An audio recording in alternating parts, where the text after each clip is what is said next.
Mumtaz TV bersama menegakkan sunnah. Assalamualaikum warahmatullahi wabarakatuh. Alhamdulillah alladzi bi ni'matihi tatimmus shalihat. Wassalatu wassalamu ala khairil bariyah. Sayyidina wa maulana Muhammadin wa ala alihi wa ashabihi ajma'in, amma ba'd. Ahibati fillah, sebagaimana kita telah kaji pada kesempatan yang lalu berkaitan dengan perlawanan berdarah ya, setelah hijrahnya Rasul Sallallahu Alaihi Wasallam, di mana Allah Azza wa Jalla memberikan izin. Kalimat ini perlu digarisbawahi bahwa Rasulullah Sallallahu Alaihi Wasallam benar-benar mendapatkan wahyu dari Allah Azza wa Jalla. Beliau tidak menyampaikan kecuali yang diwahyukan kepada beliau. Bicara peperangan Nabi SAW, kita akan mendapati dua istilah yang sering berulang. Yang mungkin di bahasa Indonesianya ya masih ada ya, kalau kita lihat ada ucapan sariyah yang diterjemahkan ekspedisi ya, atau pasukan. Jadi ada dua, ada yang namanya sariyah, ada yang namanya ghazwah. Sariyah itu pengiriman pasukan tanpa dihadiri oleh Rasulullah SAW. Adapun ghazwah, peperangan yang dihadiri oleh Nabi alaihi salatu wassalam. Kalau bicara berapa jumlahnya, sebagian ulama ahli sejarah menyebutkan bahwa jumlah peperangan dan sariyah itu mencapai 100.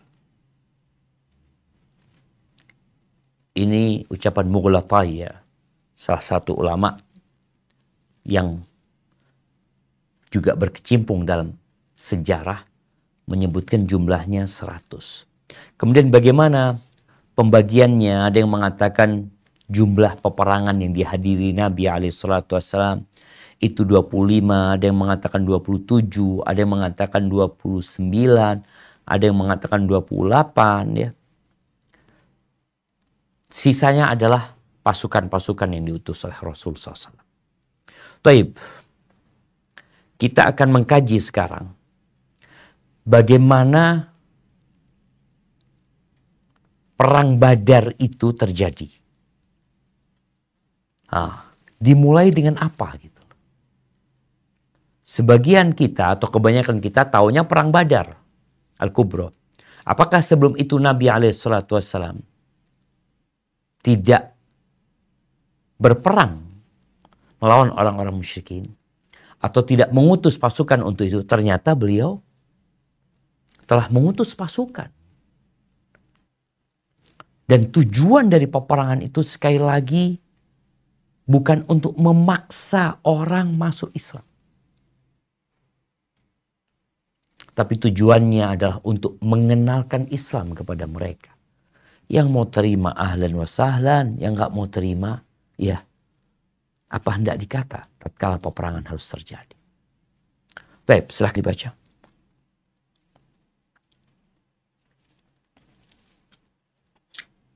Bismillah, lanjutan perlawanan berdarah dari kitab Rohiqul Maktum, Sirah Nabawiyah, Sejarah Hidup Nabi Muhammad Sallallahu Alaihi Wasallam, karya Syekh Safiyur Rahman Al-Mubarakfuri.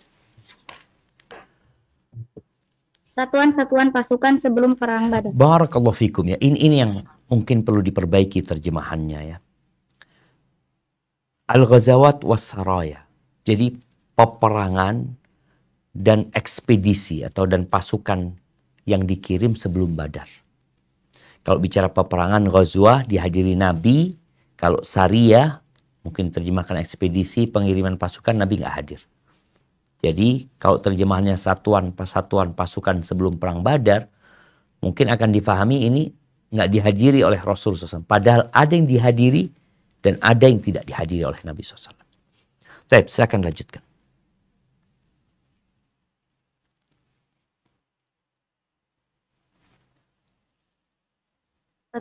Satuan-satuan pasukan sebelum perang Badar.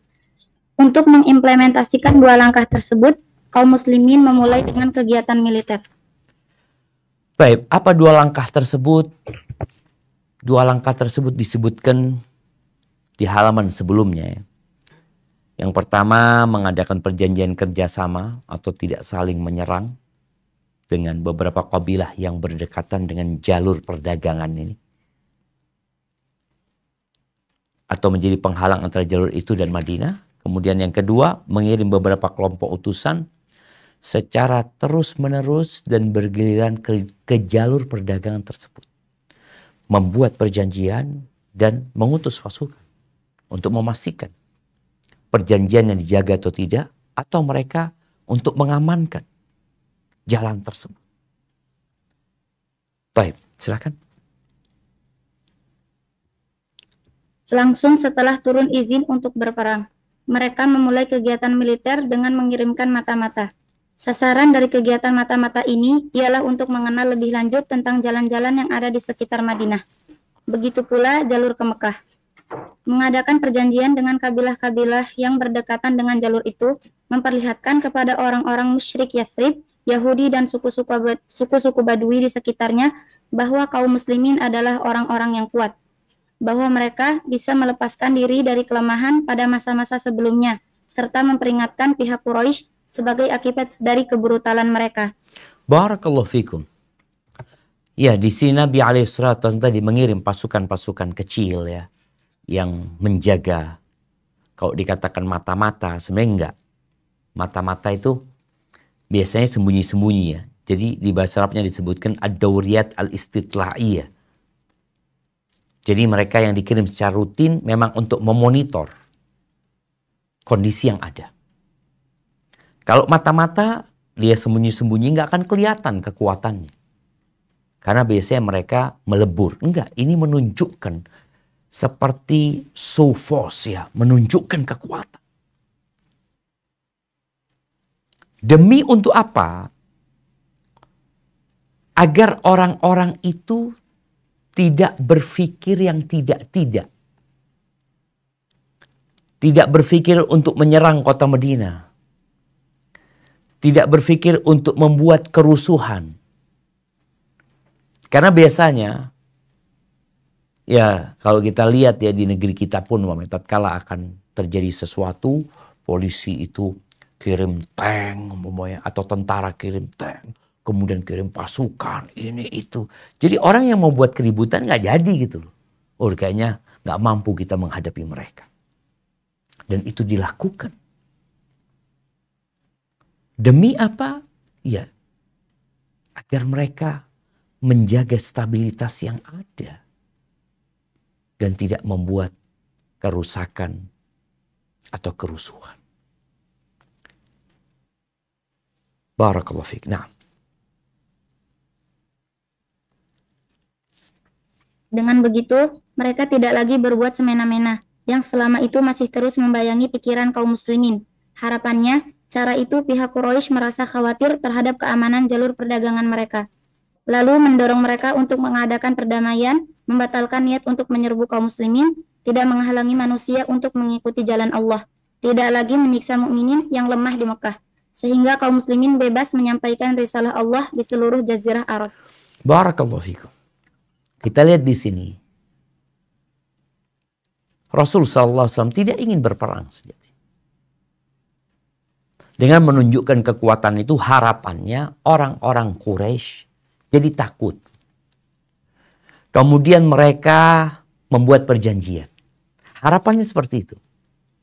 Dan kalau kita lihat ya, perjanjian itu antara kaum muslimin di kota Madinah dengan orang-orang musyrikin Quraisy itu baru terjadi tahun ke-6.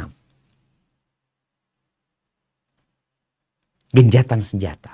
Harapannya terjadi genjatan senjata. Udah gak usah ganggu gitu loh. Jangan diganggu umat Islam, jangan dihalangi umat Islam, jangan dihalangi dakwah Islam. Udah, masing-masing. Dakwah tetap berjalan, engkau mau terima ahlan, nggak mau terima nggak apa-apa. Harapannya seperti itu. Tapi ternyata kaum Quraisy tambah jadi gitu. Mereka tetap beranggapan bahwa umat Islam ini lemah. Nggak pantas gitu loh. Untuk membuat perjanjian dengan mereka. Untuk genjatan senjata dengan mereka.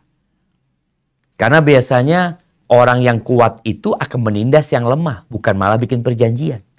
Tapi orang yang sama-sama kuat, maka mereka akan membuat perjanjian damai. Genjatan senjata. Baik, dilanjutkan. Berikut ini gambaran singkat tentang beberapa satuan pasukan kaum muslimin. 1. Satuan pasukan ke Siful Bahar pada tanggal 1 Ramadan 1 Hijriah 623 Masehi. Untuk memimpin satuan pasukan ini, Rasulullah Shallallahu Alaihi Wasallam menunjuk Hamzah bin Abdul Muttalib bersama 30 orang muhajirin. Sasarannya adalah menghadang kafilah dagang Quraisy yang kembali dari Syam. Kafilah tersebut terdiri dari 300 orang, termasuk Abu Jahal bin Hisham. Mereka tiba di Siful Bahar di bilangan Al-Is. Sebenarnya, mereka sudah saling berhadap-hadapan dan siap untuk berperang. Namun, muncul Majdi bin Amr al-Juhani yang menjadi sekutu kedua belah pihak. Dia melerai kedua belah pihak, sehingga mereka urung berperang. Bendera dalam satuan pasukan Hamzah adalah bendera pertama yang diserahkan Rasulullah Sallallahu Alaihi Wasallam. Warnanya putih dan pembawanya adalah Marsad Kannaz bin Hisan al-Ghanwi. Baik, barakallahu fiik ya. Ini mungkin lebih tepatnya ya, bukan Siful Bahar tapi Saiful Bahar. Saifu al-Bahar.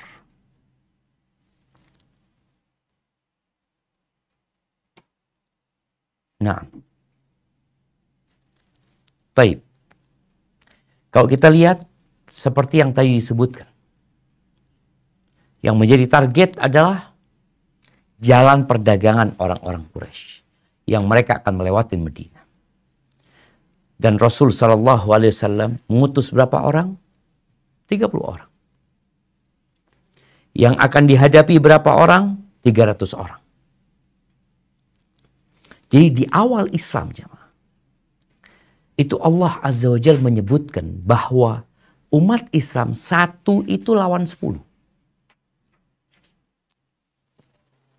Mungkin kita bisa buka Al-Quran. Coba dibuka Qurannya.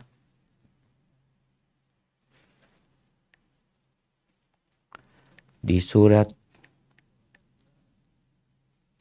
Al-Anfal. Ayat 65-66. Surat Al-Anfal. Ayat 65-66. Supaya kita dapat memahami kenapa Nabi SAW kok ngutus jumlah pasukan yang sedikit. 30 melawan 300. Dan mereka siap berperang. Artinya 30 melawan 300 ini siap mereka. Hanya saja di sini ada salah satu tokoh ya dari kabilah Al-Juhani yang menjadi sekutu untuk kedua belah pihak, yakni mereka dua kabilah ini punya perjanjian sama Quraisy dan punya perjanjian dengan umat Islam, akhirnya melerai untuk tidak terjadi peperangan. Dan disebutkan bendera yang diserahkan Rasul SAW ini yang dibawa pada waktu itu warnanya putih dan pembawanya adalah Marsad Kannaz bin Hisan al-Ghanwi. Artinya mereka ketika berperang bawa bendera aja untuk menunjukkan mereka pasukannya siapa. Dan biasanya bendera ini juga sebagai tanda bahwa mereka masih ada dan kokoh. Kalau bendera itu jatuh, pasti kalah. Baik, coba kita baca firman Allah. Silahkan. Surat Al-Anfal 65-66. Ya ayyuhan nabiyyu harridil mu'minina 'alal qital. Iyyakum minkum 'ishruna sabiruna yaghlibu mi'atain. Wa iyyakum minkum mi'atun yaghlibu alfan minal ladzina kafaru bi annahum qaumun la yafqahun. Al-ana khaffafa Allahu 'ankum wa 'alima anna fikum dha'fa fa in yakum mi'atun sabiratun yaghlibu mi'atain wa in yakum minkum alfun yaghlibu alfaini biiznillah wallahu ma'as sabirin. Wahai Nabi Muhammad, kobarkanlah semangat para mukmin untuk berperang. Jika ada 20 orang yang sabar di antara kamu, niscaya mereka dapat mengalahkan 200 orang musuh. Dan jika ada 100 orang yang sabar di antara kamu, niscaya mereka dapat mengalahkan 1000 orang kafir. Karena orang-orang kafir itu adalah kaum yang tidak mengerti. Sekarang Allah telah meringankan kamu karena Dia mengetahui bahwa ada kelemahan padamu. Maka jika di antara kamu ada 100 orang yang sabar, niscaya mereka dapat mengalahkan 200 orang musuh. Dan jika di antara kamu ada 1000 orang yang sabar, niscaya mereka dapat mengalahkan 2000 orang dengan seizin Allah. Allah beserta orang-orang yang sabar. Barakallahu fiik. Kita lihat ya, di awal Islam itu 1 lawan 10. Jadi kalau 1 orang melawan 10 itu nggak boleh lari. Kalau jumlah musuhnya 10 dia sendirian itu nggak boleh lari. Dia harus hadapi. 20 melawan 200. Maka ketika Nabi alaihissalam kirim pasukan 30 lawan 3000, lawan 300, nggak boleh lari. Tapi itu di awal-awal. Kemudian Allah memberikan keringanan. Karena tahu dengan kondisi umat Islam. Tapi bukan 1 lawan 1. Tetap 1 lawan 2. Jadi 1 muslim itu berhadapan dengan 2 orang. 1000 lawannya 2000. Jadi nggak ada berpikir, oh nggak seimbang, lawannya 2 kali lipat, lebih banyak dari kita. Tetap. Karena Allah bersama orang-orang yang sabar. Imannya yang dikuatkan. Muslim itu nggak pengecut jadinya. Barakallahu fiik. Baik, kita lihat tadi awal pasukan yang dikirim oleh Nabi alaihissalam hampir terjadi peperangan, tapi tidak terjadi. Baik, yang kedua. 2. Satuan pasukan ke Rabil pada 1 Syawal 1 Hijriah. Rasulullah Shallallahu Alaihi Wasallam mengirim Ubaidah bin Al-Harith bin Abdul Muttalib bersama 60 muhajirin hingga berpapasan dengan Abu Sufyan yang membawa 200 orang di lembah Rabil. Sebenarnya kedua belah pihak sudah saling melepaskan anak panah, namun tidak sampai meletus peperangan. Dalam pengiriman satuan pasukan kali ini ada 2 pasukan Quraisy yang bergabung ke barisan kaum muslimin, yaitu Al-Miqdad bin Amr Al-Bahrani dan Utbah bin Ghazwan Al-Mazini. Keduanya pun masuk Islam. Dia pergi bersama orang-orang kafir sekadar sebagai jalan agar dia bisa bergabung dengan kaum muslimin. Bendera Ubaidah juga berwarna putih. Pembawanya adalah Mistah bin Utsatsah bin Al-Muttalib bin Abdul Manaf. Barakallahu fikum. Ini Sariyatul Rabi'. Rabi' itu sekarang menjadi miqat ya. Juhfah dulu, miqat. Rabi' itu jadi miqat, jalan menuju ke Mekah. Dari kota Madinah, itu akan melewati Rabi'. Jadi kalau ngelihat di Google Map, insya Allah dapat tuh Rabi'. Itu kapan kejadiannya? Di bulan Syawal. Pada tahun pertama hijrahnya Nabi SAW. Siapa yang dikirim? yang dikirim Ubaidah ibn al-Harith ibn al-Muttalib. Yang pertama dikirim siapa? Hamzah bin Abdul Muttalib. Ini Ubaidah bin, kalau tadi Hamzah bin Abdul Muttalib, ini Ubaidah bin Harith bin Al-Muttalib. Naam. Ini ada hubungan keluarga sama Nabi alaihi salatu wassalam. Tunggu sebentar jamaah. Iya, bin Abdul Muttalib. Ini yang di bahasa Arabnya salah ya, kurang ya. Harith ibn Abdul Muttalib, ini saudaranya Hamzah. Beda ibu mungkin ya. Karena paman-paman Nabi itu banyak yang hidup ketika Nabi diutus sebagai Rasulullah Sallallahu Alaihi Wasallam. Itu ada 4, 2 muslim, 2 kafir. 2 yang kafir adalah Abu Talib bersama Abu Lahab, yang muslim Hamzah bersama pamannya Abbas bin Abdul Muttalib. Nah, kita lihat di sini, Nabi kirimkan keluarganya. Bukan keluarganya suruh di belakang ya, enggak. Engkau berangkat. Hamzah disuruh berangkat. Ubaidah ibn al-Harith, ini sepupunya Nabi SAW. Jadi Ubaidah bin Harith ini, dia yang nanti ketika perang Badar maju bersama Ali bin Abi Thalib dan bersama Hamzah bin Abdul Muttalib. Ketika perang tanding ya, Nabi ngirim Ubaidah. Ubaidah, qum ya Hamzah, qum ya Ali, qum ya Ubaidah. 1 pamannya, 2 sepupu Nabi SAW. Dan Ubaidah yang terluka ketika perang tanding itu. Dan juga pada peperangan ini, atau pada peristiwa ini tidak terjadi peperangan. Walaupun sudah sempat mereka saling melemparkan panah. Kemudian wallahu a'lam, peperangan itu tidak terjadi. Tapi umat Islam berhasil mengambil 2 saudara mereka. Siapa? Miqdad bin Amr al-Bahrani bersama Utbah bin Ghazwan al-Mazini. 2 orang ini muslim.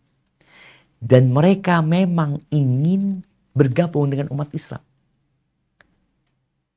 Kesempatan itu dimanfaatkan. Dan kalau kita lihat juga siapa pemimpin kafilah dagang orang-orang musyrikin. Ketika peristiwa Saiful Bahar, pemimpinnya Abu Jahal. Ketika Syariah Rabi' ini pemimpinnya Abu Sufyan. Ketika perang Badar, 2 orang ini yang menjadi pemimpin kafilah itu adalah Abu Sufyan yang akhirnya berhasil menyelamatkan kafilahnya. Yang membawa pasukan itu Abu Jahal. Supaya kita tahu tokoh-tokoh yang ada di Mekah yang akhirnya ya Allah mematikan sebagian mereka ketika perang Badar nanti. Baik, benderanya sama berwarna putih.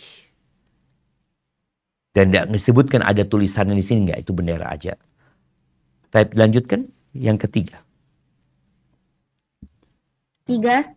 Satuan pasukan ke Al-Khurrar dekat Juhfah pada Zulqa'dah 1 Hijriah yang bertepatan dengan Mei 623 Masehi.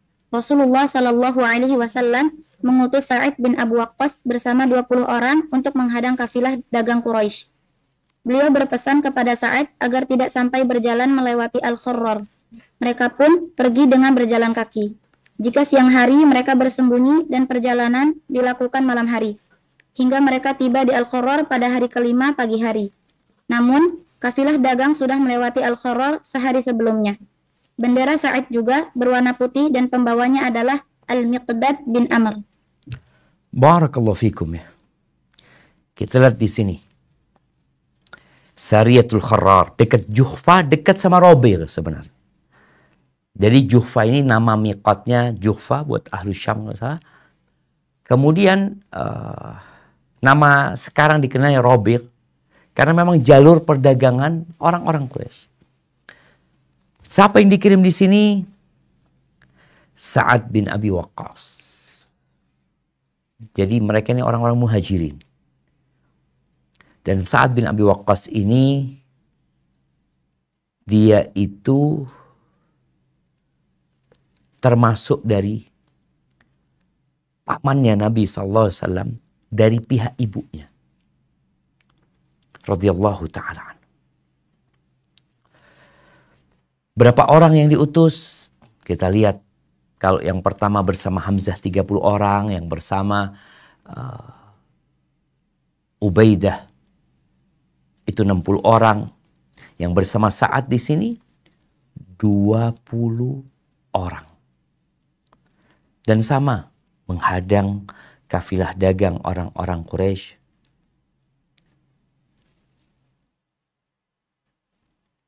Mereka disebutkan bagaimana mereka berjalannya. Mereka berjalannya di malam hari ya. Kemudian di siang hari mereka bersembunyi. Ketika mereka sampai Al-Kharrar. Tunggu jemaah, ini disebutkan 20 orang rakib. Mereka naik kendaraan sebenarnya. Tapi demi untuk agar tidak tersingkap keberadaan mereka, maka mereka akhirnya jalan kaki. Dan mereka dikasih tahu sama Nabi SAW tidak sampai agar tidak sampai berjalan melewati Al-Kharrar. Jadi tidak sampai melewati Kharrar menuju ke Mekah. Sudah batasan akhir mereka Kharrar. Ini pesan dari Nabi SAW. Artinya ketika kafilah dagang itu sudah lewat, kalian balik. Jangan kemudian mengejar kafilah dagang itu. Dan betul, ketika mereka sampai Al-Kharrar, ternyata kafilah dagangnya sudah melewati Al-Kharrar. Disebutkan di sini, ya kemarin mereka sudah melewati Al-Kharrar. Jadi mereka tidak mengejar kafilah itu, mereka pulang. Ini ketaatan para sahabat Nabi kepada Rasul Sallallahu Alaihi Wasallam. Mereka benar-benar mengikuti perintah. Dan seorang yang mengikuti perintah, itulah orang yang baik. Sebagian orang ada yang cerdas, pintar. Tapi gara-gara nggak mengikuti perintah, yang terjadi adalah bencana. Nanti kita akan melihat ya, beberapa peristiwa di mana ada sebagian sahabat yang tidak ikut perintah, tapi mereka berijtihad. Mereka menggunakan kecerdasan mereka kemudian berpikir menimbang-nimbang, akhirnya bencana yang terjadi. Di sini saat enggak, Nabi SAW berpesan jangan melewatin Al-Kharrar. Artinya sampai Kharrar enggak ketemu sama kafilah, pulang. Dan di sini disebut benderanya juga berwarna putih yang dibawa oleh Nabi SAW. Baik. Dilanjutkan. 4. Perang Abwa atau Waddan. Pada Safar 2 Hijriyah yang bertepatan dengan Agustus 623 Masehi, Rasulullah Shallallahu Alaihi Wasallam pergi sendiri memimpin pasukan. Setelah mengangkat Sa'id bin Ubadah sebagai wakil beliau di Madinah, beliau keluar bersama 70 orang yang hanya terdiri dari kaum muhajirin saja. Tujuannya adalah menghadang kafilah dagang Quraisy. Beliau pergi hingga tiba di Waddan, namun tidak terjadi apa-apa. Dalam kesempatan itu, beliau mengadakan perjanjian persahabatan dengan Amr bin Makhshi, pemimpin Bani Damrah. Inilah isi perjanjian itu. Ini adalah perjanjian dari Muhammad, utusan Allah, dengan Bani Damrah. Sesungguhnya, harta dan diri mereka dijamin keamanannya, dan mereka berhak mendapatkan pertolongan jika ada yang menyerang mereka, kecuali jika mereka memerangi agama Allah. Jika Nabi mengajak mereka agar memberi pertolongan, maka mereka harus memenuhinya. Ini merupakan peperangan pertama yang dilakukan Rasulullah Sallallahu Alaihi Wasallam. Kepergiannya untuk tujuan perang tersebut selama 15 hari. Bendera perang berwarna putih dan pembawanya adalah Hamzah bin Abdul Muthalib. Barakallahu fikum. Ada yang menarik di perjanjian yang dibuat Nabi SAW ya. Cuma mungkin penerjemahnya lupa menerjemahkannya. Di sini disebutkan, tunggu bentar. Kecuali jika mereka memerangi agama Allah.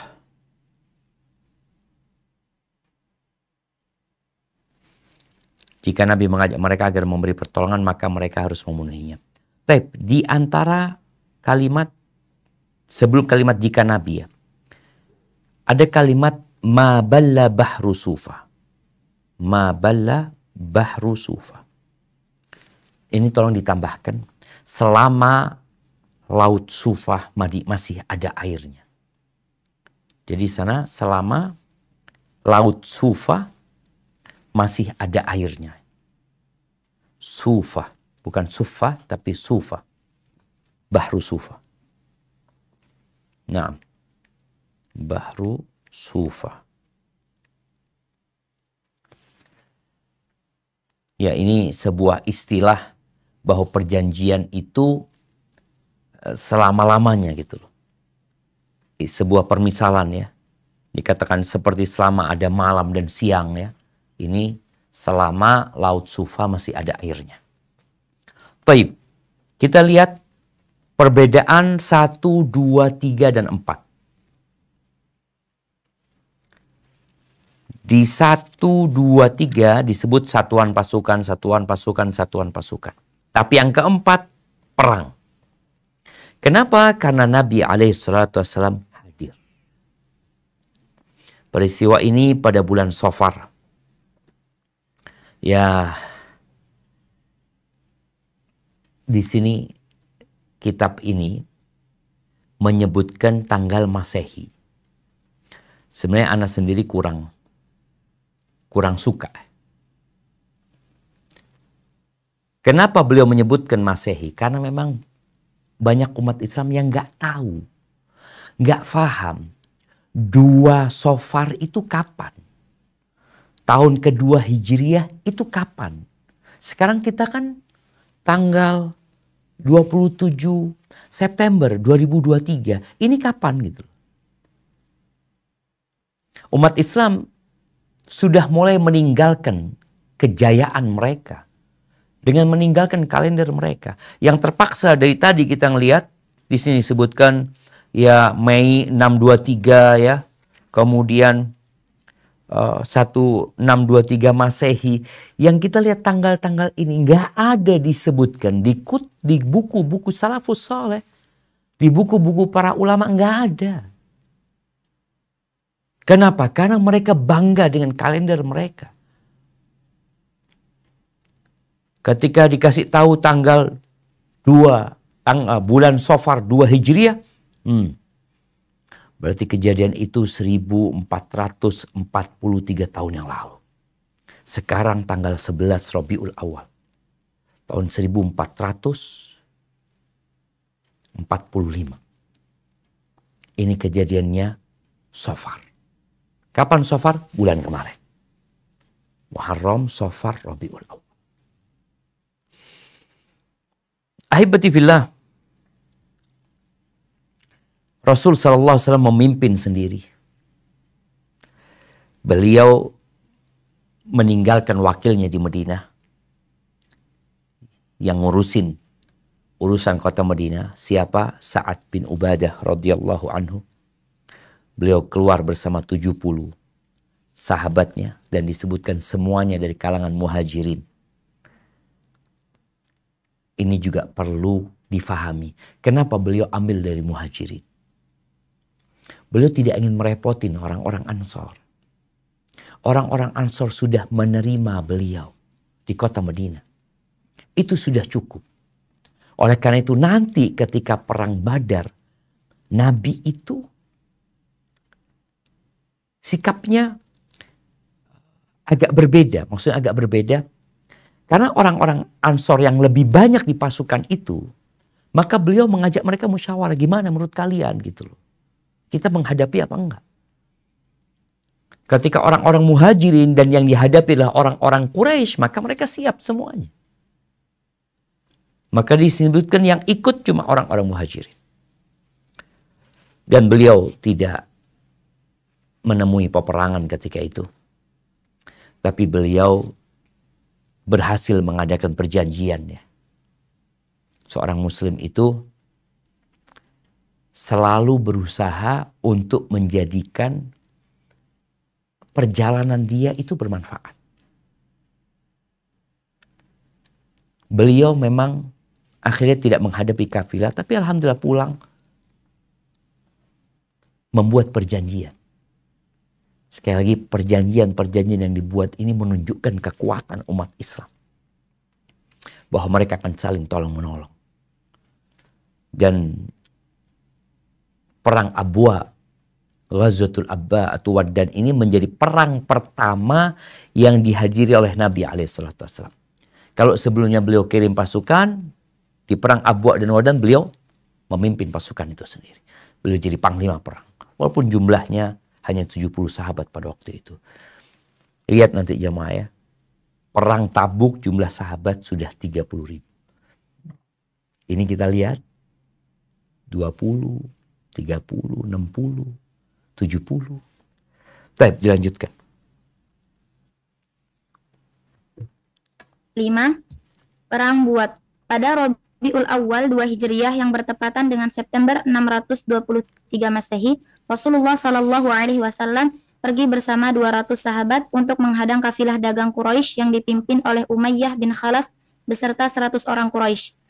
Mereka membawa 2.500 unta yang membawa barang dagangan. Beliau tiba di Buat dari arah Rodwa, namun kali ini tidak terjadi apa-apa. Beliau mengangkat Sa'id bin Mu'ad sebagai wakil di Madinah. Sementara itu, bendera perang berwarna putih dan pembawanya adalah Sa'id bin Abu Waqqas. Kita lihat ya. Ini Ghazwa Buat, perang. Artinya Nabi SAW hadir. Berapa jumlah kafilah Quraisy? 2.500 ekor onta. Yang hanya didampingi oleh 100 orang. Ini harta yang banyak sekali.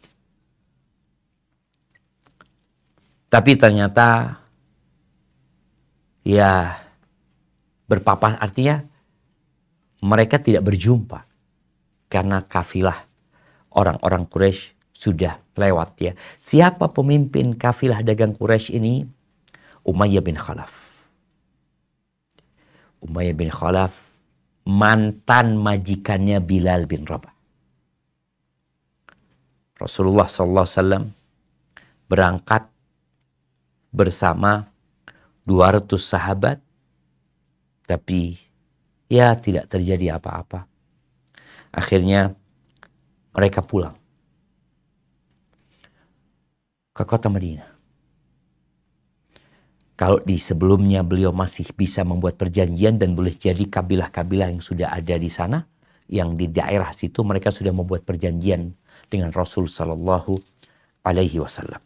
Dan bendera Nabi Alaihi Wasallam di sini dibawa oleh Sa'ad bin Abi Waqqas. Dan siapa yang menjadi pemimpin pengganti Nabi di kota Madinah? Kalau sebelumnya Sa'ad bin Ubadah, yang ini Sa'ad bin Mu'ad. Ingat Sa'ad bin Mu'ad, seorang sahabat Nabi yang ketika meninggal dunia arsy Allah bergetar. Dia punya banyak cerita Sa'ad bin Mu'ad ini radhiyallahu taala anhu.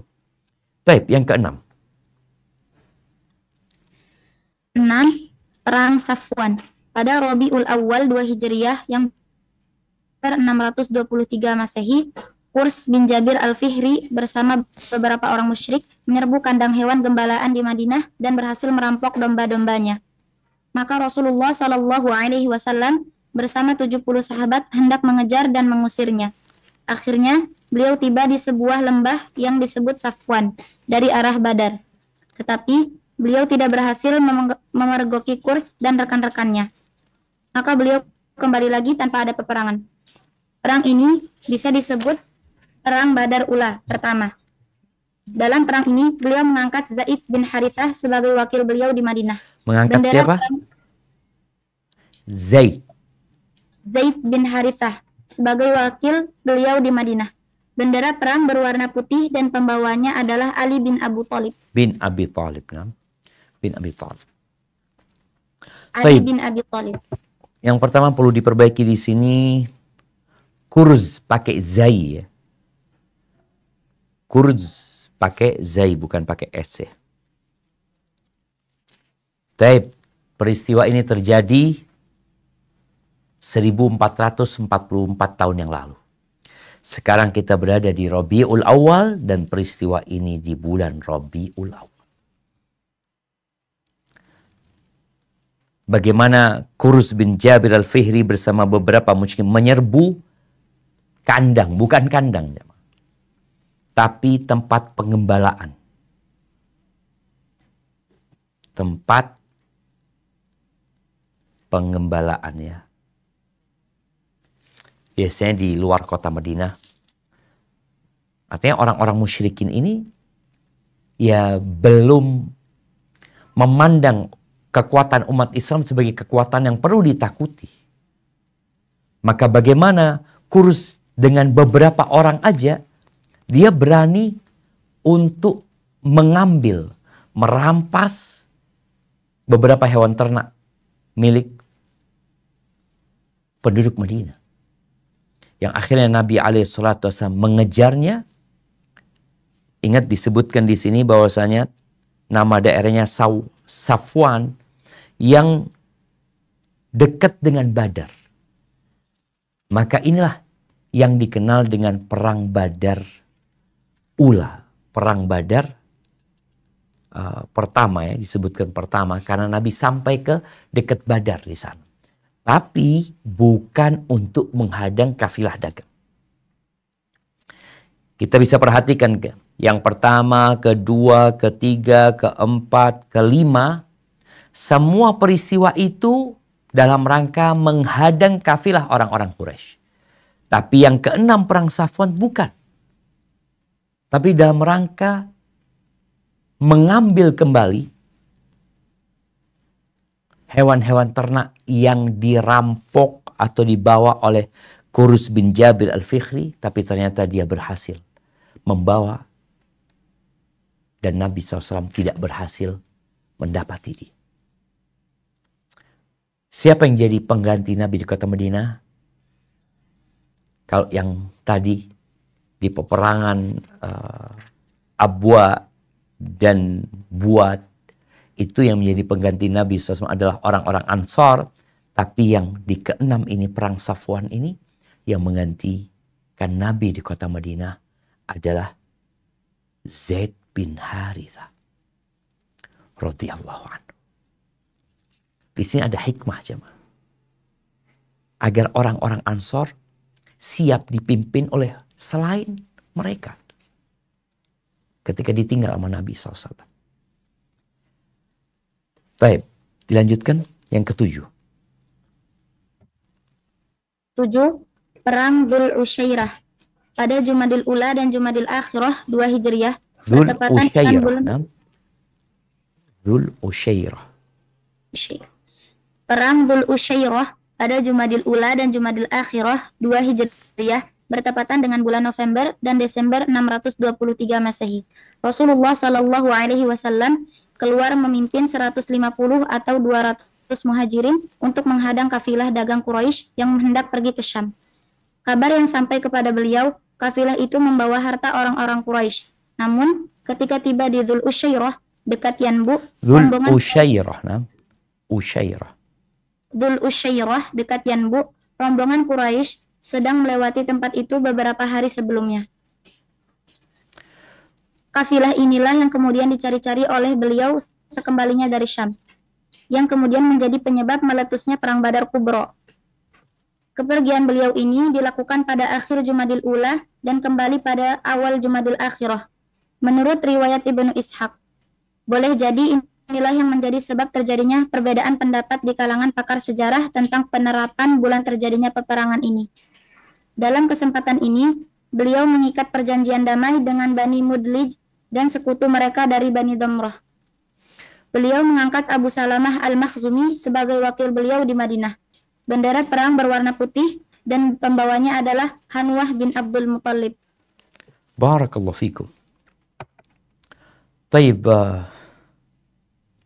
kita lihat di sini jamaah.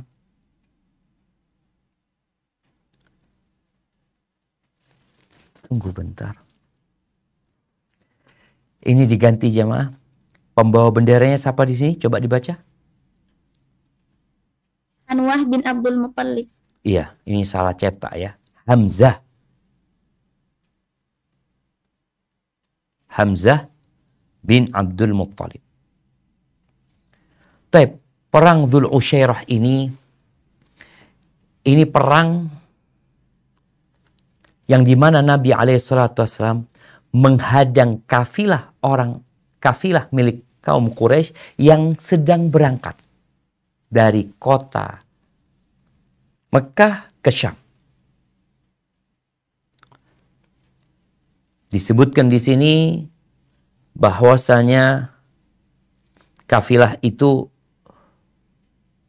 adalah kafilah yang dipimpin oleh Abu Sufyan radhiyallahu anhu, yang nanti Abu Sufyan akan masuk Islam ya.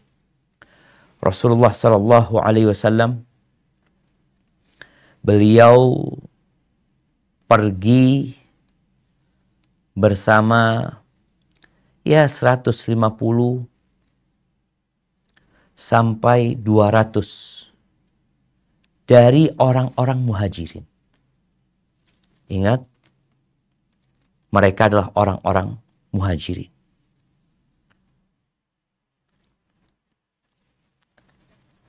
Tunggu bentar, ada yang tidak diterjemahkan di sini jemaah.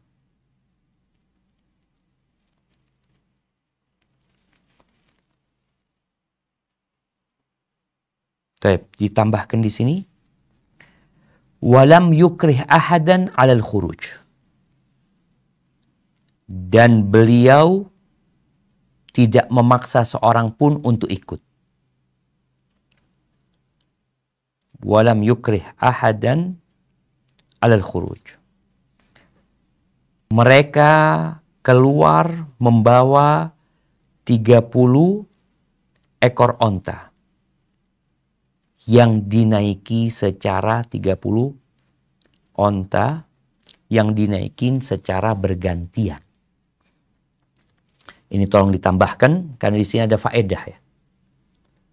Bagaimana 150 atau 200 orang itu yang pergi untuk menghadang kafilah Quraisy ini, mereka nggak punya kendaraan yang mencukupi.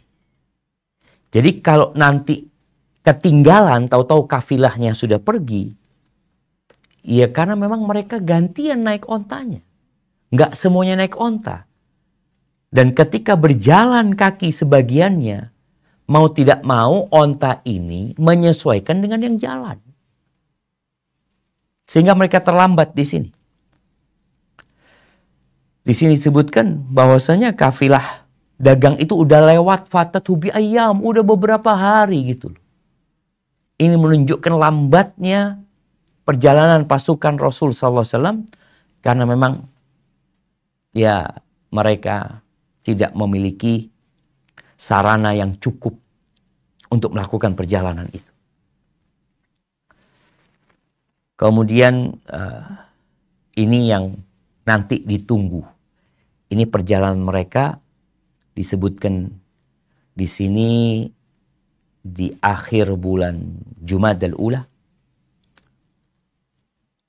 Dan Nabi SAW balik di awal Jumadal Akhirah. Jumadal Ula, Jumadal Akhirah, Rajab, Sya'ban, Ramadan. Artinya kafilah ini baru balik dari Syam di bulan Ramadan. Yang nanti akan terjadi perang Badar saat itu. Jadi orang-orang Quraisy melakukan perjalanan ya boleh jadi 3 bulan mereka mungkin berangkat ke Syam ya. Atau berdagang di Syam, baru mereka balik ke kota Mekah. Kemudian kita lihat di sini Nabi SAW juga sempat membuat perjanjian bersama Bani Mujlij dan sekutu-sekutunya dari Bani Dhamrah ya. Kemudian yang jadi pengganti Nabi SAW di kota Madinah ini dari Muhajirin. 2 dari Ansar, 2 dari Muhajirin. Siapa? Di sini sebutkan Abu Salamah radhiyallahu ta'ala anhu. Naam. Abu Salamah Al-Makhzumi radhiyallahu ta'ala anhu, dan benderanya berwarna putih yang dibawa oleh Hamzah bin Abdul Muttalib. Baik. Yang ke-8. 8. Pengiriman satuan pasukan ke Nakhlah. Pada Rajab 2 Hijriah bertepatan dengan Januari 624 Masehi, Rasulullah Shallallahu Alaihi Wasallam mengirim Abdullah bin Jahsy al-Asadi ke Nakhlah bersama 12 muhajirin. Setiap 2 orang menaiki seekor unta.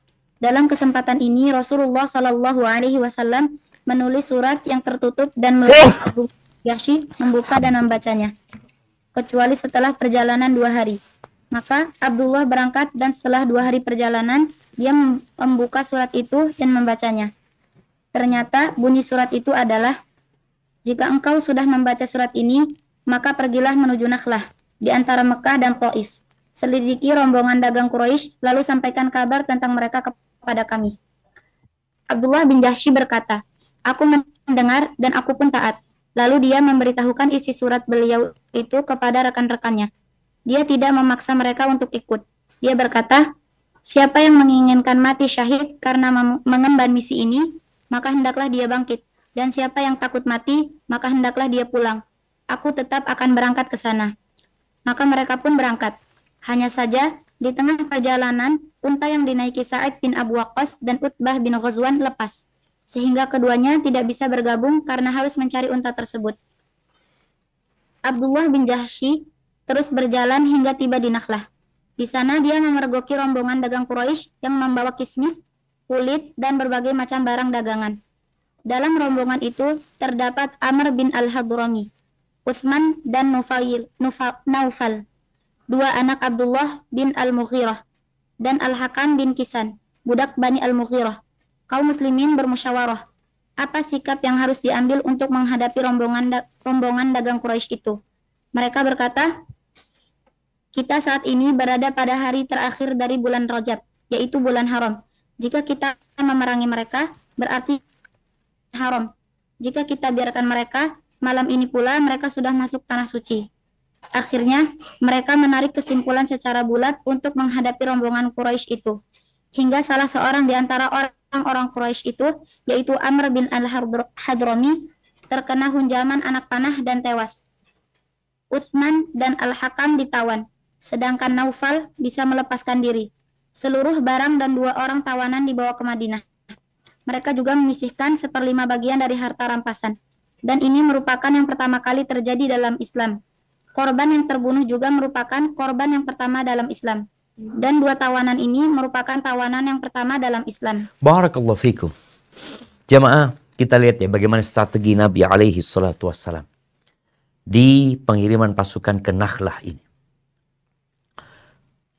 Beliau alaihi salatu wassalam mengirim Abdullah bin Jahsy al-Asadi. Abdullah bin Jahsy al-Asadi ini nanti jadi iparnya Nabi alaihi salatu wassalam ya. Nabi menikah dengan saudarinya Abdullah, yaitu Zainab bintu Jahsy radhiyallahu taala anha. Dan Abdullah bin Jahsy nanti ini akan terbunuh ketika perang Uhud.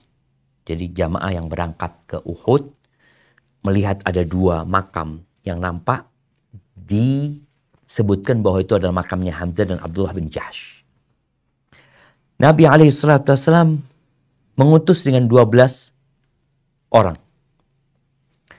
Setiap 2 orang menaiki seekor onta. Jadi ontanya ada 6.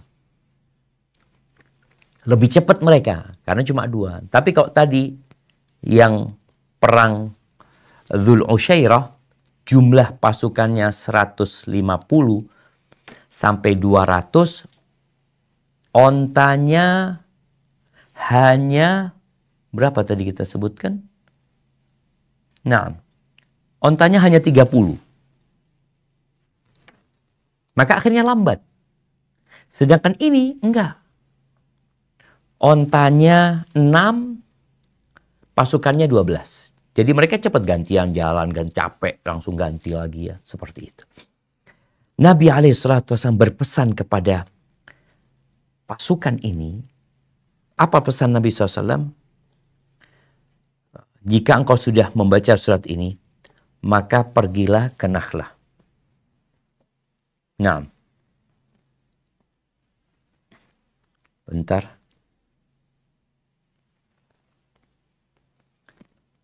Sampai, ya, jika pergilah ke Nakhlah, di antara Mekah dan Taif, selidiki rombongan dagang Quraisy lalu sampaikan kabar tentang mereka kepada kami. Kita lihat, mereka hanya disuruh untuk mencari tahu informasi tentang kafilah dagang orang-orang Quraisy. Bukan untuk menyerang. Dan mereka berangkat di bulan Rajab. Ini pentingnya kalender Hijriyah. Kalau mereka berangkatnya bulan Januari, udah nggak ada yang berkaitan dengan hukum. Bulan Rajab ini salah satu bulan haram yang dilarang mereka untuk berperang di sana. Makanya Nabi SAW mengirim pasukan ini untuk mencari tahu, bukan untuk berperang. Dan akhirnya 12 orang itu berangkat, tinggal 2 orang yang disebutkan Sa'ad bin Abi Waqqas yang kehilangan ontanya bersama Utbah bin Ghazwan yang akhirnya 10 orang yang berangkat. 2 orang mencari ontanya. Mereka akhirnya melihat ada harta rampasan perang, jumlah yang menjaga kafilah ini nggak banyak. Mereka bermusyawarah di antara mereka. Yang mereka tahu dengan kesucian bulan Rajab. Akhirnya mereka menyampaikan itu. Dalam musyawarah itu bagaimana mereka menyebutkan, ya gimana, nahnu fi akhir yaumin Rajab. Kita berada di akhir bulan Rajab. Lalu mereka mengatakan asyahrul haram, bulan ini bulan haram. Kalau kita memerangi mereka berarti kita ya termasuk melanggar bulan haram.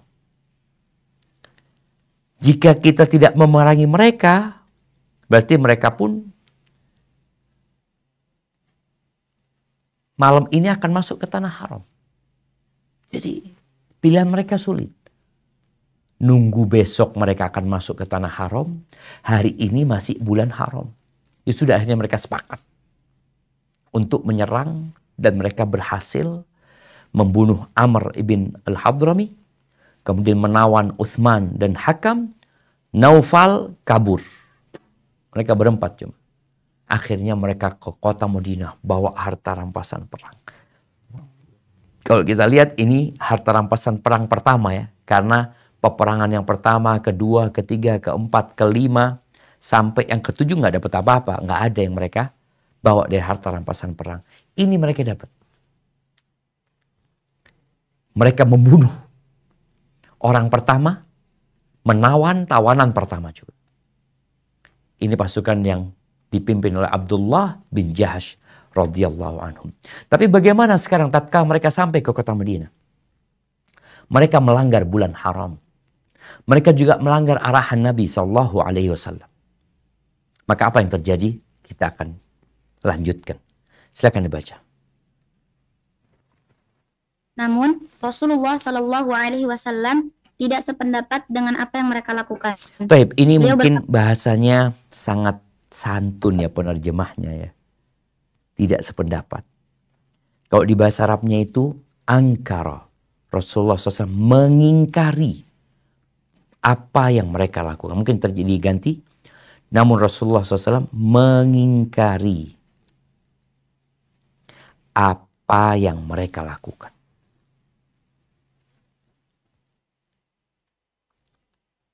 Nah, lanjutkan. Namun Rasulullah Shallallahu Alaihi Wasallam Nah, mengingkari. Beliau bersabda, aku tidak memerintahkan kalian untuk berperang pada bulan haram. Beliau tidak mau menerima barang dagangan dan 2 tawanan itu. Barakallahu fikum. Iya. Rasulullah Shallallahu Alaihi Wasallam memang tidak menyuruh mereka perang. Beliau menegaskan itu. Mereka hanya untuk mencari tahu. Ini agar mereka tetap mengetahui bahwa bulan haram adalah bulan haram. Bukan beliau melanggar bulan haram dengan mengirim pasukan di bulan haram. Mereka hanya untuk mengawasi dan mencari tahu. Maka Nabi SAW disebutkan di sini wa waqafat tasarruf. Bukan beliau tidak mau menerima, beliau tidak mau mengapa-apakan dagangan dan 2 tawanan itu. Beliau bersikap diam. Baik, dilanjutkan. Dengan kejadian ini, orang-orang musyrik merasa mendapat angin untuk menuduh kaum muslimin sebagai orang-orang yang menghalalkan apa yang diharamkan Allah. Sehingga muncul komentar yang simpang siur. Kemudian turun ayat yang menuntaskan komentar yang simpang siur tersebut, yang isinya bahwa orang-orang musyrik jauh lebih besar dosanya daripada apa yang dilakukan orang-orang muslim. Lanjutkan. Mereka bertanya kepadamu tentang berperang pada bulan haram. Katakanlah, berperang dalam bulan itu adalah dosa besar. Tetapi menghalangi manusia dari jalan Allah, kafir kepada Allah, menghalangi masuk al-masjid al-haram, dan mengusir penduduknya dari sekitarnya, lebih besar dosanya di sisi Allah. Dan berbuat fitnah lebih besar dosanya daripada membunuh. Mereka tidak henti-hentinya memerangi kamu, sampai mereka dapat mengembalikan kamu dari agamamu kepada kekafiran. Seandainya mereka sanggup. Barang siapa yang murtad di antara kamu dari agamanya, lalu dia mati dalam kekafiran, maka mereka itulah yang sia-sia amalannya di dunia dan di akhirat. Dan mereka itulah penghuni neraka. Mereka kekal di dalamnya. Quran Surah Al-Baqarah ayat 217. Taib, jemaah, di sini ada terjemahan tentang fitnah disebutkan di sini, dan berbuat fitnah itu lebih besar daripada pembunuhan, ya. Yang dimaksud dengan fitnah di sini adalah kesyirikan. Ditegaskan, dan kesyirikan itu lebih besar dosanya daripada membunuh. Jadi orang-orang musyrikin menyebarkan fitnah ini, ya mereka menyebarkan berita bagaimana umat Islam ini katanya mereka mengikuti arahan dari Allah Azza wa Jalla. Kenapa mereka melakukan itu, ya? Akhirnya turun pembelaan dari Allah Azza wa Jalla buat umat Islam. Tetap yang namanya berperang di bulan haram disebutkan itu dosa besar. Tapi kalian harus sadar yang kalian lakukan itu lebih besar daripada sekedar berperang di bulan haram. Apa yang dilakukan orang-orang musyrikin? Allah sebutkan di sini. Apa yang mereka lakukan? Yang pertama, yang mereka lakukan adalah menghalangi orang dari jalan Allah. Mereka kafir. Mereka menghalangi orang dari Masjidil Haram. Mereka mengusir. Dan fitnah, yakni kesyirikan, itu lebih besar daripada pembunuhan. Baik, dilanjutkan. Wahyu ini desas-desus yang disebarluaskan oleh orang-orang musyrik untuk memancing kesangsian terhadap sepak terjang para pejuang muslim tidak ada artinya apa-apa. Sebab segala kesucian dan kehormatan telah dilanggar orang-orang musyrik untuk memerangi Islam dan menekan para pemeluknya. Bukankah sebelum itu orang-orang muslim menetap di tanah suci, namun harta mereka dirampas dan nabi mereka hendak dibunuh. Lalu apa salahnya jika secara tiba-tiba kesucian itu dikembalikan seperti sedia kala? Tidak sanksi lagi bahwa desas-desus yang sengaja disebarkan orang-orang musyrik itu timbul dari niat jahat mereka. Barakallahu fikum. Inilah jamaah. Mereka sekarang seakan-akan mengagungkan bulan haram, ya, mengagungkan tanah haram. Omong kosong nih jamaah. Bukankah mereka yang memerangi umat Islam di tanah haram? Bukankah mereka yang menindas umat Islam di tanah haram? Bukankah mereka yang ingin membunuh nabi mereka di tanah haram?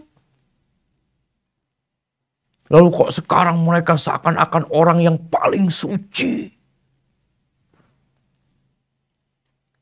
Ini mengingatkan mereka. Jadi memang kadang-kala maling teriak maling, jemaah. Maka Allah turunkan ayat ini. Yang akhirnya Nabi SAW apa yang beliau lakukan? Taib, dilanjutkan. Setelah itu, Rasulullah Shallallahu Alaihi Wasallam melepaskan 2 tawanan itu dan membayarkan tebuskan dari korban yang terbunuh kepada keluarganya. Barakallahu fikum. Ini yang terjadi. Nabi SAW melepaskan 2 tawanan itu dan membayar diah untuk yang terbunuh. Yang dibunuh orang kafir. Tapi karena di bulan haram, maka Nabi SAW membayarkan diahnya. Selesai urusannya. Barakallahu fikum. Baik, ini berkaitan dengan satuan pasukan dan peperangan yang dilakukan Nabi SAW sebelum perang Badar. Kita lihat ya, akhir perang ini adalah di akhir bulan Rajab. Berarti akan masuk bulan Sya'ban. Dari Sya'ban ke Ramadan, itulah nanti persiapan untuk perang Badar. Mungkin kita cukupkan di sini. Insya Allah kita lanjutkan pada pertemuan yang akan datang. Semoga kita bisa mengambil pelajaran yang banyak dari peperangan-peperangan yang terjadi sebelum perang Badar ini. Dan bagaimana sikap umat Islam ya tatkala harus berhadapan dengan musuh-musuh mereka. Baik, kita masuk ke sesi tanya jawab. Anda kembalikan ke moderator. Barakallahu fiikum. Fadhal ya. Jazakumullah khairan ya Ustadz. Untuk pertanyaan awal Ustadz, Assalamualaikum warahmatullahi wabarakatuh. Waalaikumsalam warahmatullahi wabarakatuh. Nah, tafadhali.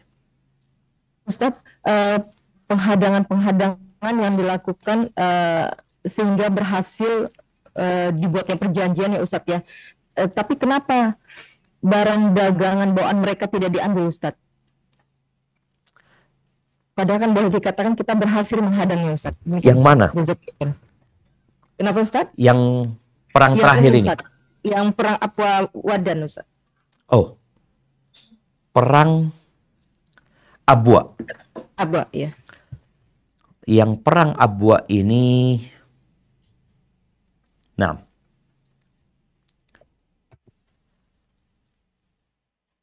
ini disebutkan di perang Abwa ini nggak berhasil ya. Artinya tidak terjadi apa-apa. Mereka tujuannya menghadang kafilah Quraisy dan sampai sana nggak ketemu dengan kafilah tersebut karena kafilah itu udah pergi gitu ya. Tapi berhasil buat perjanjian ya Ustaz? Ini bukan dengan Quraisy ya. Bukan dengan Quraisy. Maka disebutkan di sini itu dengan qabilah yang tinggal di sana. Yang memang Nabi SAW bukan hendak memerangi mereka. Nabi hendak menghadang kafilah Quraisy. Tapi ternyata karena memang nggak ketemu sama mereka, akhirnya Rasul SAW membuat perjanjian dengan qabilah yang rumahnya atau yang tempat tinggalnya di daerah situ. Ini sebagaimana yang sudah kita bahas di awal bahwa setelah turunnya ayat diperbolehkannya berperang, yang dilakukan oleh Nabi SAW adalah membuat perjanjian dengan qabilah-qabilah yang ada di sekitar Madinah.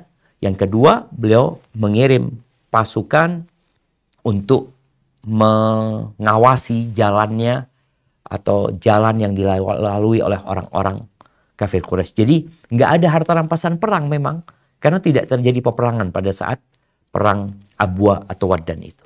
Hadza wallahu a'lam bissawab. Nah. Nah Ustaz, jazakumullah khairan Ustaz. Ada yang mau bertanya langsung Ustaz? Tafadhali. Nah. Assalamualaikum Ustaz. Waalaikumsalam warahmatullahi wabarakatuh. Tafadhali. Nah. Itu kan peperangan yang sebelumnya itu disebutnya itu perang ya Ustaz, tapi tidak terjadi perang. Nah setelah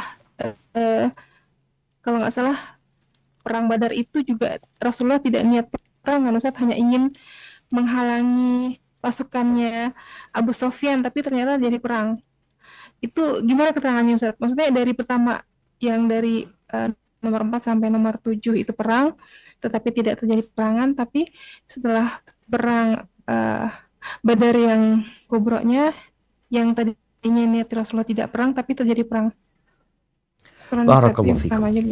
Nah, iya, jadi yang pertama istilah ghazwah tadi udah disampaikan di awal. Ghazwah itu adalah pasukan yang dipimpin oleh Nabi SAW. Tujuannya menghadang kafilah Quraisy. Jadi bukan perang dalam artian berperang dengan orang-orang Quraisy. Makanya kalau bicara kafilah dagang, ya kafilah itu memang bukan pasukan ya. Tapi disebut ghazwah karena pasukan itu dipimpin oleh Nabi SAW. Makanya para sahabat ketika perang Badar nanti, mereka berharap yang dihadapi mereka, وَتَوَدُّونَ أَنَّ غَيْرَ ذَاتِ الشَّوْكَةِ تَكُونُ لَكُمْ. Kalian yang diinginkan sahabat itu waktu itu ya berjumpa dengan kafilah gitu. Bukan dengan pasukan Quraisy. Namun yang terjadi kafilah itu berhasil lolos, pasukan Quraisy datang. Jadi akhirnya memang perang yang terjadi nantinya. Yang berkecamuk itu perang antara pasukan yang sebenarnya ingin menghadang kafilah dengan pasukan Quraisy yang memang ingin perang. Jadi istilah ghazwah ini, pasukan itu ya dikirim untuk menghadang kafilah. Dan ketika yang pertama, kedua, ketiga, keempat, semua kafilah itu lolos ya. Nggak ada yang bisa dihadang. Tapi kemudian yang perang Badar itu juga lolos. Artinya kafilah itu nggak berhasil dihadang. Ternyata yang dihadapi oleh Nabi SAW adalah pasukan dengan kekuatan yang besar. Maka disebutkan Zatus Syaukah. Yang inginkan sahabat ya ketemu dengan kafilah itu sebenarnya. Mungkin ini adalah istilah ya. Jadi istilah ghazwah itu adalah sebuah pasukan yang dipimpin Nabi SAW. Yang kalau bicara tujuannya perang. Oke, perang ini tujuannya lebih untuk menghadang kafilah orang-orang Quraisy. Sebagaimana Nabi SAW ketika mengirim Abdullah bin Jahash, disebut pasukan yang dikirim. Tapi tujuannya hanya untuk mencari tahu. Namun ternyata mereka ya berperang akhirnya. Tapi tetap disebut Sariyah yang dikirim sama Nabi SAW. Mungkin seperti itu. Wallahu a'lam bishawab. Ustaz, jazakallahu khairan Ustaz. Ada yang pertanyaan masuk lagi Ustaz. Assalamualaikum warahmatullahi wabarakatuh. Waalaikumsalam warahmatullahi wabarakatuh. Nah, Ustaz, apa hikmahnya ditetapkannya bulan haram pada bulan Rajab, Muharram, Zulqa'dah dan Zulhijjah Ustaz? Jazakumullah khairan. Apa pertanyaannya? Apa hikmahnya Ustaz? Adanya bulan haram dan pada 4 bulan tersebut Ustaz. Subhanallah. Coba kita baca surat At-Taubah ya.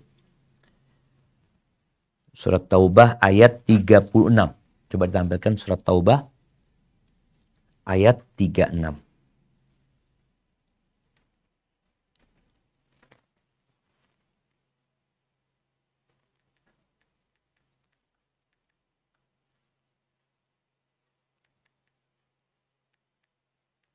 Nah, fadhal. A'udzu billahi minasy syaithanir rajim. Inna iddatasy syuhuri 'indallahi 12 syahran fi kitabillahi yawma khalaqas samawati wal arda minha arba'atun hurum.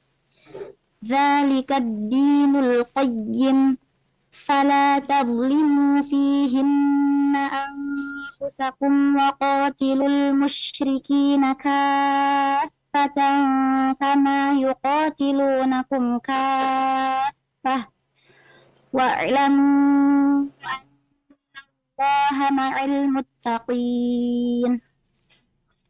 Sesungguhnya jumlah bulan menurut Allah ialah 12 bulan. Sebagaimana dalam ketetapan Allah pada waktu Dia menciptakan langit dan bumi.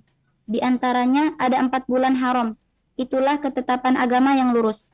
Maka janganlah kamu menzalimi dirimu dalam bulan yang 4 itu. Dan perangilah kamu kaum musyrikin semuanya sebagaimana mereka pun memerangi kamu semuanya. Dan ketahuilah bahwa Allah beserta orang-orang yang bertakwa. Subhanallah jemaah. Jadi penentuan bulan haram ini Allah yang menetapkan. Kapan ditetapkan? Pada hari penciptaan langit dan bumi.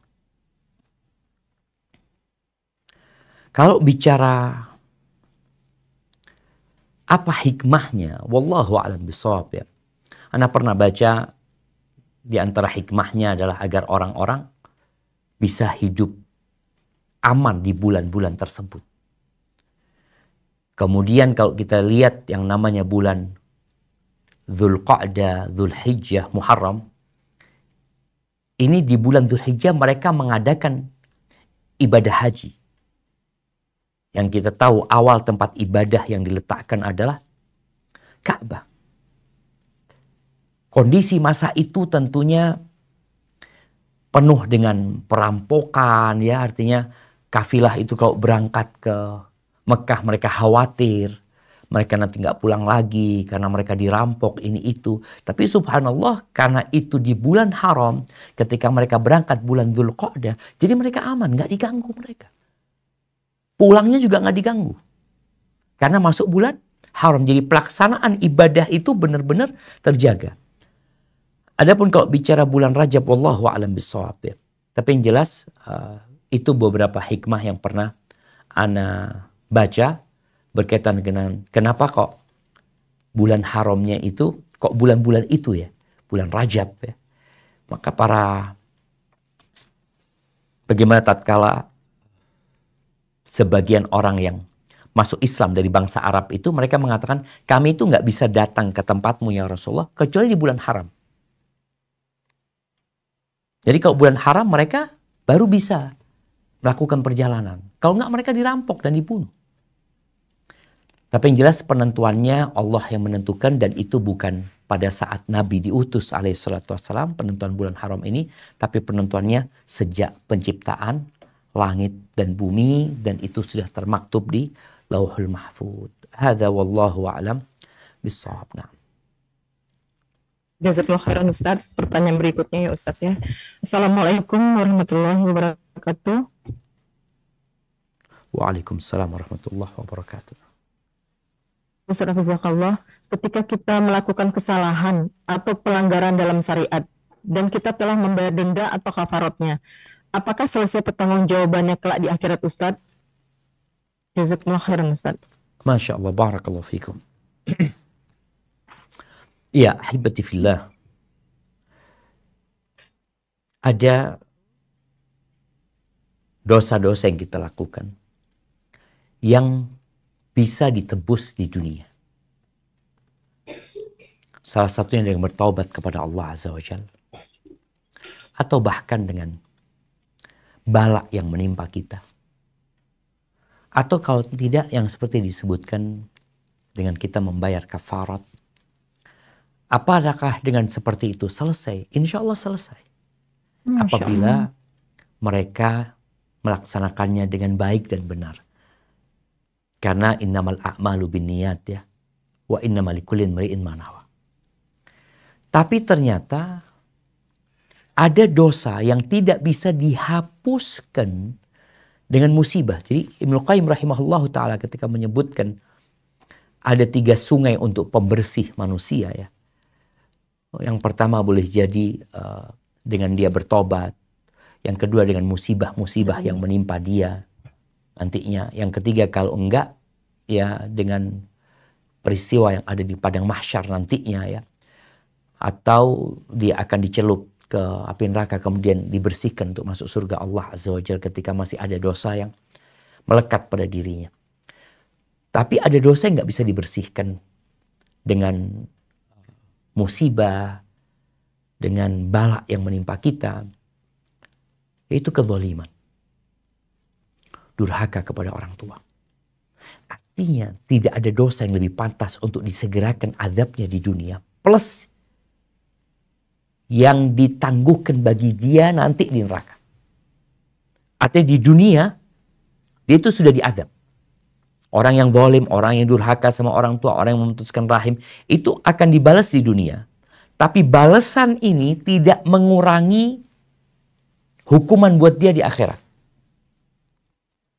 Supaya kita paham bahwasanya ada dosa yang bisa dihapuskan, ada dosa enggak, engkau harus tobat syaratnya.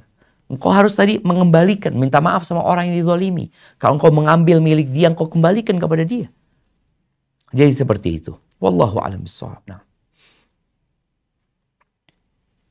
Jazakallahu khairan Ustaz. Ana baca pertanyaan masuk lagi Ustaz. Assalamualaikum warahmatullahi wabarakatuh. Waalaikumsalam warahmatullahi wabarakatuh. Izin bertanya Ustaz, di dalam Al-Quran surat An-Nisa disebutkan bahwa orang munafik ketika sholat dalam keadaan malas. Orang munafik ketika sholat dalam keadaan malas. Pertanyaannya, nah, pertanyaannya? Pertanyaannya, Ana sering kali susah untuk khusyuk ketika sholat dan sering merasa berat ketika menjalankan sholat tahajud karena ngantuk atau dingin. Kadang dengan pertolongan Allah, Ana berhasil untuk bangun walaupun masih ngantuk. Apakah itu juga termasuk munafik, Ustadz? Lalu, apakah Allah tetap mau menerima amalan Ana walaupun Ana berat melakukannya? Dan bagaimana agar bisa menjalankan ibadah dengan khusyuk, Ustadz? Mungkin Ustadz, jazakumullah khairan, Ustadz. Nah, barakallahu fikum. Ya, kalau bicara malesnya orang munafik, malesnya mereka karena mereka memang tidak berharap pahala. Nabi SAW menyebutkan tentang malesnya orang munafik ini berkaitan dengan sholat wajibnya. Jangan bicara sunnah. Sholat wajib itu mereka malas. Bahkan Nabi SAW menyebutkan athqalus salati alal munafiqin salatul isya wa salatul fajar. Sholat wajib. Sholat isya dan sholat fajar. Jadi kalau kita ketika melaksanakan kewajiban-kewajiban itu nggak males, insya Allah kita selamat dari sifat munafik. Kalau bicara malas melaksanakan yang sunnah, sholat malam tadi, ya nggak, itu tidak menjadi tanda ada sifat kemunafikan di dirimu. Tapi kalau melaksanakan sholat wajib engkau malas, ini bermasalah. Bahkan ada orang-orang yang sama sekali nggak sholat ya. Bagaimana Abdullah bin Mas'ud ketika menyebutkan man sarrahu an yalqallah ghadan mu'minan. Barang siapa yang ingin mati husnul khatimah, ingin besok berjumpa dengan Allah dalam kondisi iman, falyuhafid ala haula'i salawat haitsu yunada bihinna. Hendaklah dia menjaga salat 5 waktu itu di tempat dikumandangkannya adzan. Ini buat laki-laki tentunya. Lalu Abdullah bin Mas'ud menceritakan di masa Nabi SAW nggak ada yang meninggalkan berjamaah itu kecuali orang munafik. Yang kelihatan kemunafikan. Kalau tadi disebutkan mau pertanyaan adalah seorang wanita, maka bagaimana engkau melaksanakan sholat yang 5 waktu ini tanpa malas? Itu yang perlu diperhatikan. Dan kemudian bukan hanya malas Allah sebutkan sifat orang munafik ini. Allah sebutkan mereka malas, mereka ria. Jadi kedatangan mereka ke masjid sholat itu ria aja. Kemudian ditambah lagi wala yadhkurunallaha illa qalil. Ketika sholat pun mereka tidak berzikir mengingat Allah kecuali sedikit aja.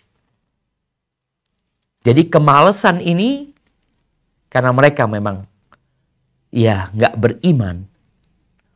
Ditambah lagi riaknya mereka dan tidak menyebut nama Allah kecuali sedikit. Jadi usahakanlah kita ya ketika sholat wajib itu menyambutnya dengan penuh kebahagiaan ya, bagi yang perempuan bagaimana dia sholat tepat waktu ya.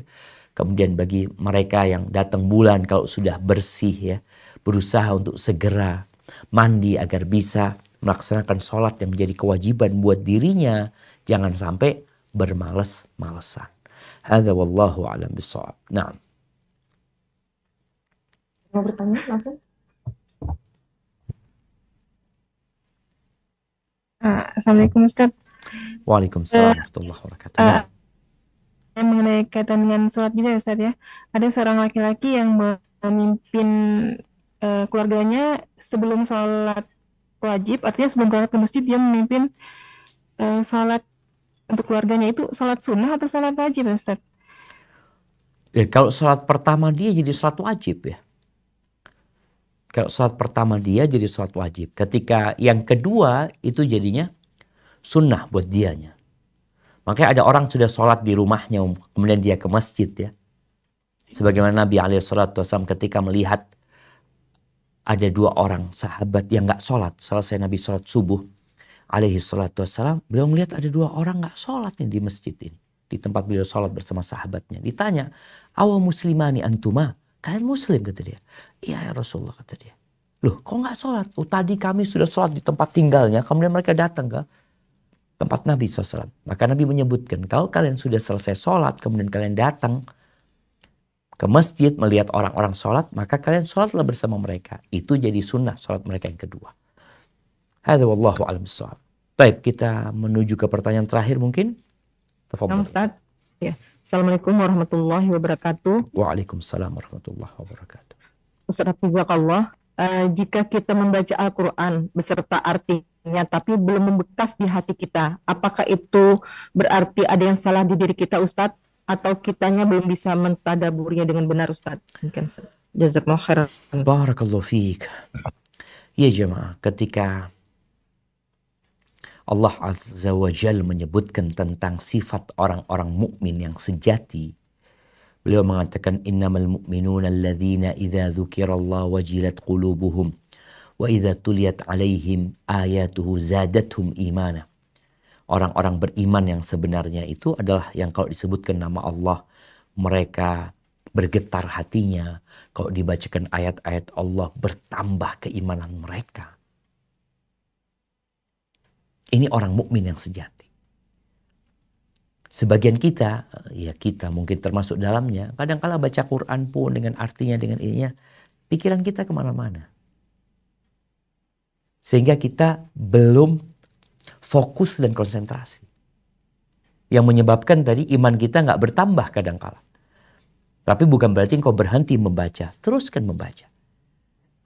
Boleh jadi kau baca 1 lembar, baru di lembar kedua ada sesuatu yang membekas di hatimu ya, yang membuat takut kepada Allah Azza wa Jalla. Yang jelas Al-Quran ini memberikan hidayah dan petunjuk.